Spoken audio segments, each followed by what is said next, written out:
เทศเป็นบ้านทหารเป็นหัวป้องกันภาษาสุขสันต์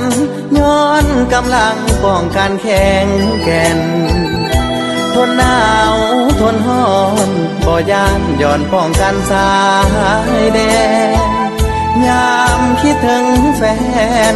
สองแขนกอดปืนยืนยามประเทศเป็นบ้านทหารเป็นหัวแก่นแข็ง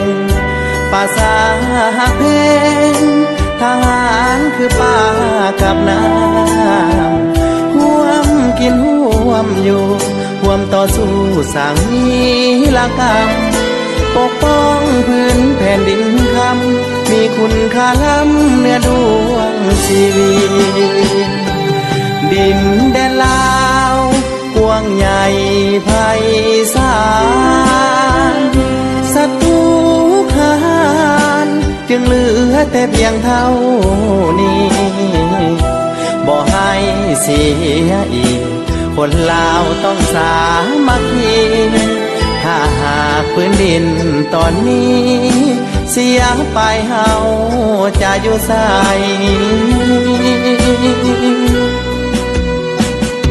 ประเทศเป็นบ้านทหารเป็นหัวแน่นหนาเพื่อชาติภาษา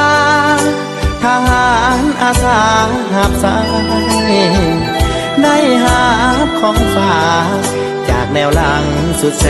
นดีใจยังมีสารอวยพรส่งให้เป็นกำลังใจทหารสายแดน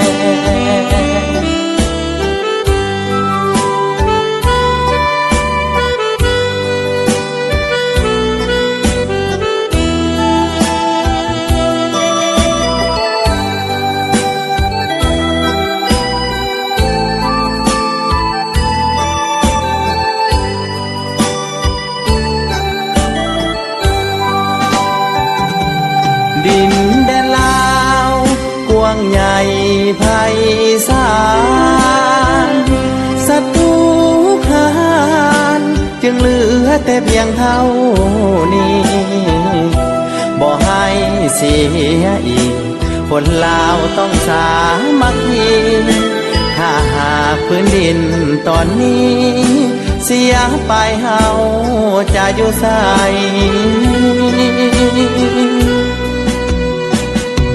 ประเทศเป็นบ้านทหารเป็นหัวแน่นหนาเพื่อชาติภาษาทหารอาสาหับสายได้หาบของฝากจากแนวหลังสุดแสนดีใจยังมีสารอวยพรส่งให้เป็นกำลังใจทหารสายแดน